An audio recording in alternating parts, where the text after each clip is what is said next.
What's up, guys? Here's an example of my pedal board that I'm working on right now. The only pedal that I need to get last is the reverb pedal and maybe a wah, but that'll go on the floor, so the reverb will fit in that slot here. And we can see I'm utilizing some of the best practices with this board. So I'm running guitar straight into the Polytune 3, which has a buffer, so it hits the buffer first and then goes into the tuner.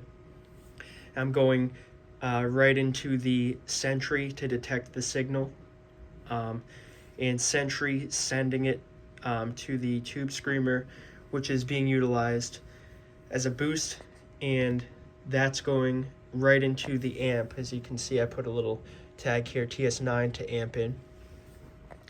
And then I have the amp FX send going to my parametric EQ, and that's, if I need to really dial in if I need to like cut any frequencies or dial something in a live setting. I have all my other EQs within my Boss Katana. And so I'm running the EQ with this wire. This is a 22-inch cable. These are all EBS high performance flat patch cables. So I'm running that, and not sponsored, but just what it is.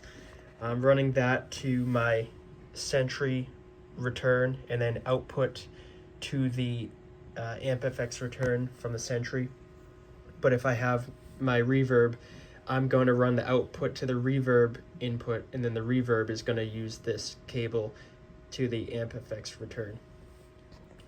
I also have a Decimator X G string. It's a really good pedal, but you can see I'm using the Sentry. I like the Sentry. I think the cable, the placement of the inputs and stuff make more sense, and the outputs make more sense on the Sentry.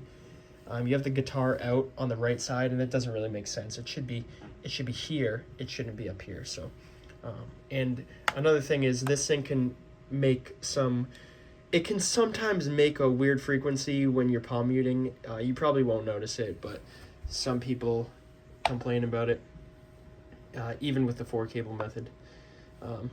But I picked this up just so I can show you. I use the 3M dual lock, and even this amount is a lot, almost more than you need for this type of setup, especially since I'm going to need to be ripping these pedals off if I want to put it in my bag to get these cables out, because the cable can't come out unless the pedal comes off.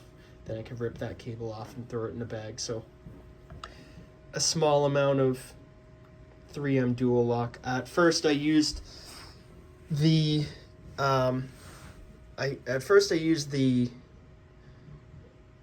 the hook and loop Velcro that came with the pedal train. It was horrible. It was terrible. It didn't do anything. It was really bad Velcro, I thought. And I realized I'm just going to use the 3M for everything. So I guess here's a couple of tips for basically the setting. Well, I'll show you the bottom. So I'll take this cable out just so we can flip it. So, and I have this t-shirt here just for contrast. So I haven't really managed the cables yet. The only reason so far is because when I put on that last pedal, the reverb, then I'll manage the cables a little bit better. But that's what I have going on under here. I centered the chalk sole, which worked really nice. And I used the dual lock on that. Only dual lock. I really didn't think I needed anything more than the dual lock. And I looped with all my power inputs, my 9 volts. I looped to the right and down through the middle, and with this Polytune, I just looped it right under. So these two end up being hitting at about the same length, so I can pretty much run these together once they meet up around here.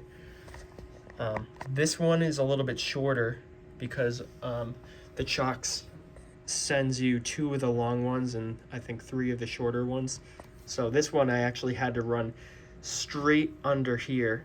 Like it you can't see it, but it runs in between here and connects under. And then this one and my reverb one, I'm gonna try to run about together as well. So yeah, I mean, this is just like a practical setup for how you'd wanna run this type of thing. The only thing that I could see changing is if you want your power to go out the other direction. So that's a decision that you'd make, but I have my power running out the right side.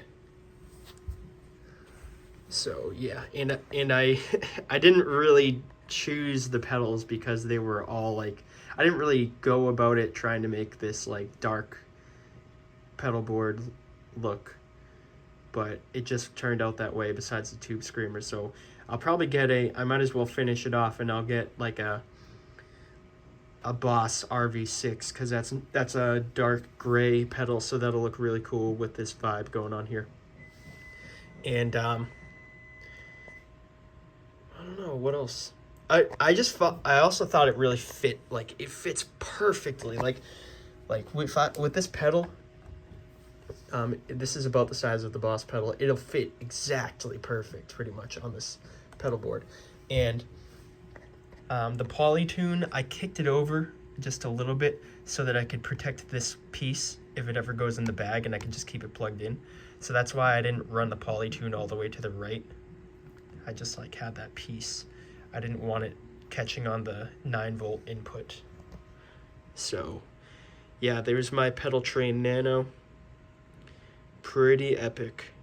Nothing is sponsored here, but I guess I'm just like, throwing out different products, but I only got them because based on my research, that's why it's just what I wanted to get.